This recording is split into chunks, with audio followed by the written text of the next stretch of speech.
Baik, Assalamualaikum warahmatullahi wabarakatuh.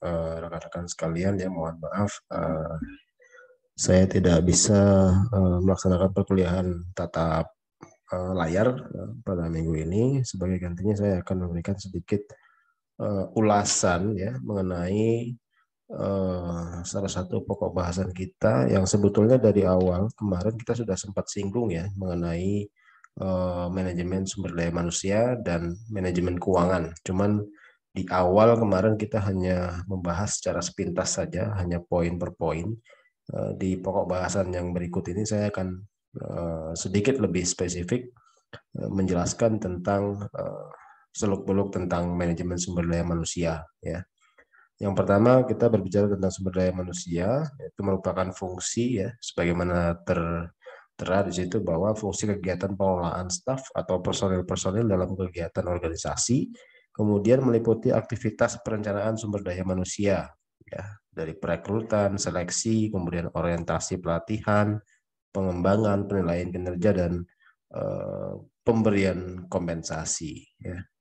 Kemudian proses manajemen sumber daya manusia yang pertama merencanakan perencanaan, perekrutan, seleksi, orientasi, pelatihan dan pengembangan, kemudian penilaian kinerja, ada kompensasi dan keputusan-keputusan lain yang berkenaan dengan personalia, ya. Promosi, perpindahan, demosi, rotasi, ya, pemberhentian, ya, keluar dari pekerjaan dan lain sebagainya. Kemudian kita coba membahas detail tentang perencanaan SDM ya, itu dilakukan untuk memastikan bahwa seberapa besar jumlah personel yang dibutuhkan oleh organisasi dapat terpenuhi ya. Jadi proses perencanaan SDM ini juga diupayakan sebagai ajang atau sebagai media kita untuk mengetahui ya seberapa banyak sumber daya manusia yang kita butuhkan, berapa atau keterampilan apa saja yang harus diinventarisir ya untuk menangani apa yang sedang kita rencanakan ya pada proses pencapaian tujuan sebetulnya ya. Kemudian organisasi akan melakukan suatu analisis yang akan menentukan jenis keterampilan yang dibutuhkan sehingga manajemen dapat mengkaji ketersediaan keterampilan yang dimiliki sekarang dan mengembangkan sebuah rencana untuk memenuhi kebutuhan jumlah dan kualitas personel yang dibutuhkan ya. Oke. Untuk proses pengkajian ketersediaan ya. Jadi sebetulnya kita dalam internal organisasi itu terutama yang langsung bersinggungan dengan personalia ya, bersinggungan dengan pengelolaan sumber daya manusia itu tentu akan melakukan sebuah proses analisa ya yang nanti pada akhirnya itu akan memunculkan narasi kesimpulan tentang berapa banyak personel yang dibutuhkan, kemudian keterampilannya begitu ya, kemudian ketersediaan keterampilan yang dimiliki, kemudian sampai pada proses pengembangan keterampilan ya, pengembangan sumber daya manusia ya, terutama kalau kita berbicara SDM nggak lepas dari yang namanya kompetensi. Makanya nanti kita akan cerita juga bagaimana proses pelatihan untuk upaya pengembangan dari sumber daya manusia. Oke, kemudian yang berikutnya tentang perekrutan. Jadi perekrutan itu dapat dilakukan melalui iklan, biro ketenagakerjaan umum ya, kerjasama dengan universitas atau sumber-sumber dalam organisasi sendiri ya. Artinya misalnya organisasi yang memiliki stakeholder yang sebelumnya memiliki kerjasama gitu, terkait dengan penyediaan tenaga kerja, itu juga bisa dijadikan sebagai salah satu sumber perekrutan ya. Kalau di perguruan tinggi misalnya ada beberapa perguruan tinggi yang memiliki kerjasama dengan pengguna tenaga kerja ya. Ini nanti ada lulusan-lulusan dengan kriteria tertentu ketika memang perusahaan membutuhkan ya, itu bisa langsung didirect ya untuk bekerja di perusahaan yang sudah berpartner ya dengan perguruan tinggi tertentu. Biasanya kalau di kota-kota besar atau di perguruan tinggi yang sudah berjalan gitu ya karirnya, itu ada satu induk atau satu unit sendiri tentang pengelolaan karir dari mahasiswanya ya, jenjang karir mahasiswa. di Career Development Center, biasanya seperti itu. Jadi ada Career Development Center yang di situ teman-teman mahasiswa atau calon alumni itu bisa mendapatkan informasi seluas-luasnya tentang perusahaan apa saja yang saat ini sedang open recruitment, ya. Nah, biasanya proses ini dilakukan melalui kerjasama sebelumnya. Jadi sudah memang ada perjanjian dari awal bahwa ketika perusahaan itu membutuhkan tenaga kerja, membutuhkan kompetensi tertentu, yang dilakukan pertama kali adalah menghubungi perguruan tinggi terkait, ya, yang sudah memiliki kerjasama dengan perusahaan tersebut untuk menyediakan tenaga kerja yang sesuai dengan kriterianya, ya. Jadi ada berbagai macam pola perekrutan sebetulnya. Ya, kalau secara umum mungkin iklan Biro Tenaga Kerja, Dinas Disnaker Trans gitu misalnya, ya. Nah, itu ya salah satu lah dari berbagai macam sumber perekrutan. Kemudian yang berikutnya tentang seleksi, ya. Proses seleksi meliputi penilaian calon dan memilih yang terbaik, cocok dengan persyaratan kerja yang diminta, gitu. Kegiatan proses seleksi meliputi seleksi surat lamaran, wawancara, pemeriksaan rekomendasi, dan uji kesehatan calon karyawan. Ini penting, artinya sebetulnya semuanya ini hal mutlak yang harus dipenuhi, ya, kecocokan, ya. Kita dari awal sudah mengidentifikasi pada proses perencanaan sumber daya manusia. Tentu ketika diimplementasikan harus dilaksanakan dengan mengacu pada perencanaan yang sudah kita buat, ya. Kecocokannya, kemudian pada saat wawancara mungkin digali informasi tentang kepribadian calon tenaga kerja, gitu kan. Pemeriksaan rekomendasi, biasanya beberapa tenaga kerja yang mungkin memiliki pengalaman kerja sebelumnya itu tentu ada perusahaan-perusahaan yang saat dulu dia bekerja itu memberikan surat pengalaman kerja, gitu misalnya, atau dari perguruan tinggi terkait atau perguruan tinggi tempat dia menimba ilmu pada saat itu memberikan rekomendasi, memberikan kriteria tentang kompetensi yang dimiliki oleh si anak ini, gitu, ya. Ada banyak cara sebetulnya. Rekomendasi itu bukan surat sakti sebetulnya. Jadi rekomendasi itu, yang sebenar-benarnya rekomendasi adalah ketika kita sebagai calon pelamar itu membubuhkan segala macam keterampilan yang kita miliki dalam selembar kertas, kemudian di-approve atau disepakati oleh pemberi rekomendasi, gitu, ya.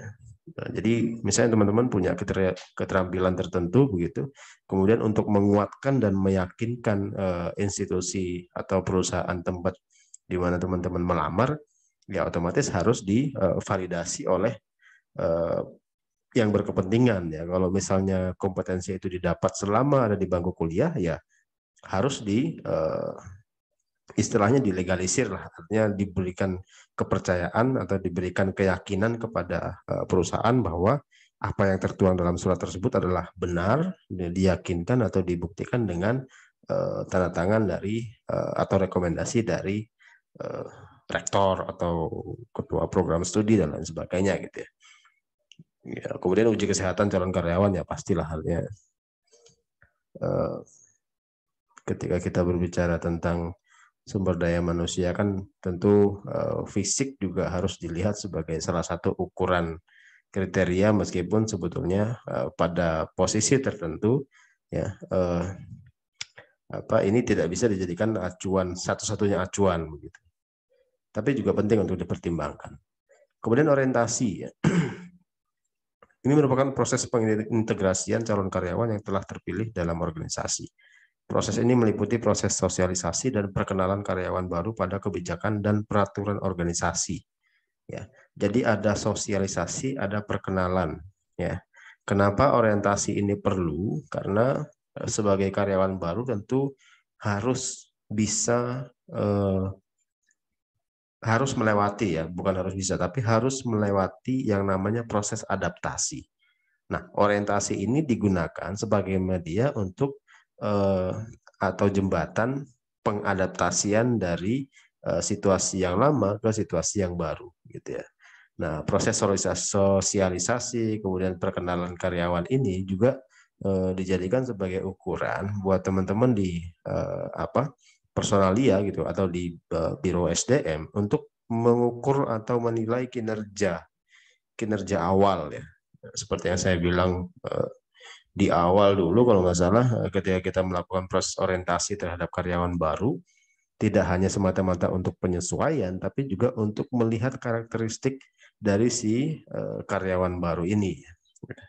Apakah memang karakteristiknya atau perilakunya sesuai dengan apa yang kita nilai di awal pada saat kita melakukan proses rekrutmen yang panjang tadi, gitu, atau mungkin ada hal-hal yang harus kita konfirmasi ulang ya. Nah, salah satu caranya ya dengan mengamati.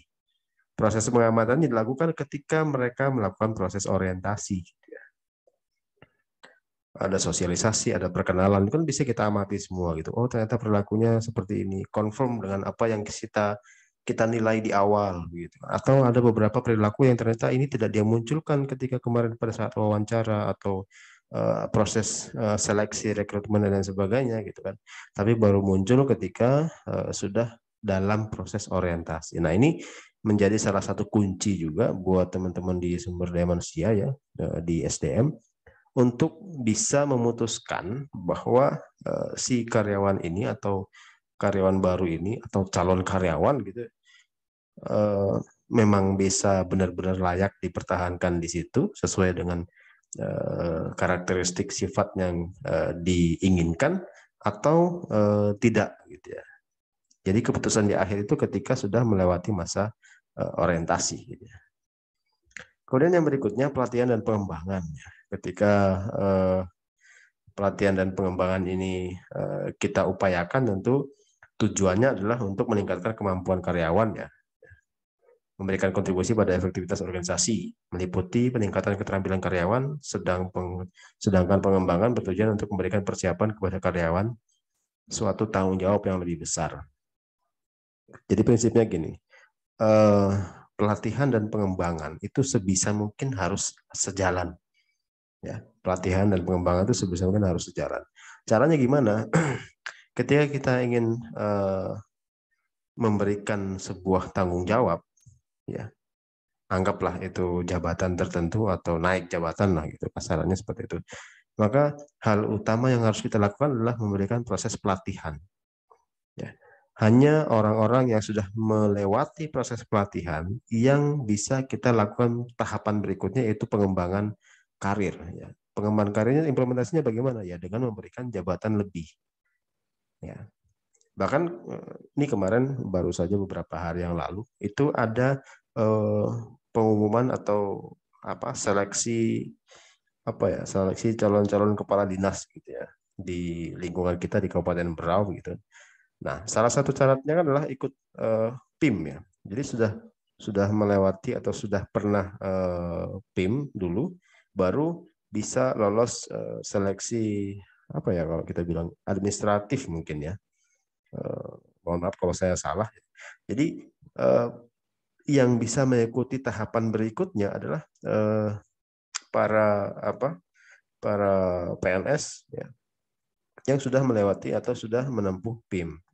Nah, PIM itu kita asumsikan sebagai pelatihan ya. Jadi pelatihan itu harus dilalui terlebih dahulu, baru bisa dilakukan proses pengembangan. Bagaimana caranya kita mengembangkan? Ya, bagaimana caranya kita memberikan tanggung jawab? Ya, tanggung jawab besar, anggaplah seperti itu. Sementara yang kita berikan tanggung jawab itu belum terlatih. Ya. Jadi pelatihan itulah upaya kita untuk mulai mendistribusikan tanggung jawab yang lebih besar kepada ya siapa yang kita latih gitu ya. Oke. Kemudian penilaian kerja dimaksudkan untuk memberikan umpan balik antara kinerja karyawan dan standar pekerjaan yang harus dipenuhi ya. Jadi penilaian kinerja itu sebetulnya dilakukan sebagai upaya kita untuk menghargai sebetulnya ya. Jadi manfaat dari apa yang kita nilai ya, itu adalah sebagai salah satu bagian atau upaya kita untuk memberikan feedback ya, umpan balik si kinerja karyawan tadi.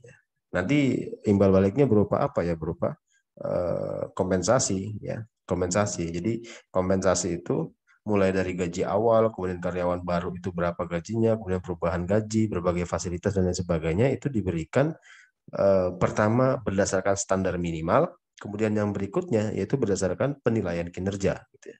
Makanya ada beberapa perusahaan yang proses atau mekanisme penggajiannya itu berbasis kinerja.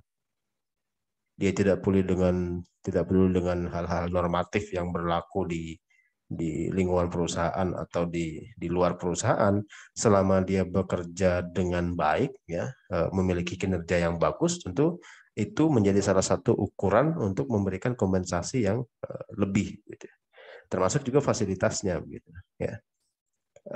Jangan heran nanti kalau misalnya ada teman-teman yang mungkin bekerja di instansi atau institusi tertentu yang tidak mengedepankan formalitas dalam bekerja, tapi lebih pada proses yang fleksibel ya, fleksibilitasnya tinggi sekali, tapi kinerjanya juga ikut tinggi gitu. Yaitu adalah salah satu upaya karyawan yang membebaskan karyawannya, upaya perusahaan yang membebaskan karyawannya untuk melakukan proses pencapaian ya, capaian-capaian dalam setiap tanggung jawab yang diberikan. Ya karena itu tadi kembali ke karakteristik orang-orang Indonesia atau orang-orang pada umumnya lah dengan sifat dan karakternya itu yang tidak mau dikekang begitu, tidak ada aturan-aturan normatif yang terlalu mengikat. Ketika kita semakin terikat ya otomatis ruang geraknya juga terbatas gitu. Sehingga kinerjanya bisa rendah atau fluktuatif. Nah, kompensasi itu biasanya ukurannya dari kinerja, dan kinerja ini biasanya dilakukan proses penilaiannya dengan pencapaian tujuan. Nah, bagaimana kita bisa mencapai tujuan tersebut kalau misalnya upaya kita untuk melakukan manuver atau upaya untuk mencari ide gagasan agar tujuan ini tercapai itu dibatasi oleh ruang dan aturan gitu. Oke, kemudian tentang manajemen keuangan ya. Jadi itu tadi MSDM, kemudian kita baru berbicara tentang manajemen keuangan. Prinsipnya sama sebetulnya seperti yang saya jelaskan di awal ya, tentang menghimpun dan mengalokasikan dana. Ya, jadi manajemen keuangan itu aktivitas yang terkait dengan perencanaan dan pengendalian perolehan serta pendistribusian aset-aset keuangan perusahaan. Ya, jadi lebih detail ya. Tidak hanya berbicara tentang memperoleh dan mendistribusikan, tapi juga berbicara tentang bagaimana proses perencanaan itu dilakukan ya dalam rangka untuk pengoptimalisasian dari aset-aset atau equity yang kita miliki. Kemudian peran dan tanggung jawab manajer keuangan: pertama, perolehan dana, pengumpulan dana, pembayaran utang perusahaan, pengendalian keseimbangan kas perusahaan, serta perencanaan kebutuhan keuangan. Merencanakan kebutuhan keuangan, ada keseimbangan kas, ya. Pengendalian keseimbangan kas, pembayaran hutang, ya, hutang terutama hutang-hutang jangka pendek, ya, hutang-hutang lancar jangka pendeknya, ya. Kemudian tentang bagaimana memperoleh dan mengumpulkan dana. Gitu. Jadi secara keseluruhan tanggung jawab utama manajer keuangan perusahaan adalah meningkatkan nilai perusahaan, ya, value dari perusahaan.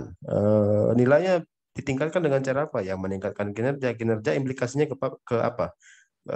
Peningkatan keuntungan. Keuntungan akan menghasilkan nominal yang besar begitu. Berbicara tentang uang gitu kan. Uang ini bisa kita alokasikan kepada sektor-sektor tertentu atau variabel-variabel tertentu yang pada akhirnya akan meningkatkan nilai perusahaan. Contohnya misalnya ketika kita sudah meningkatkan kinerja, otomatis capaian perusahaannya itu tinggi, dibuktikan dengan laba gitu kan. Labanya itu berupa uang ya otomatis.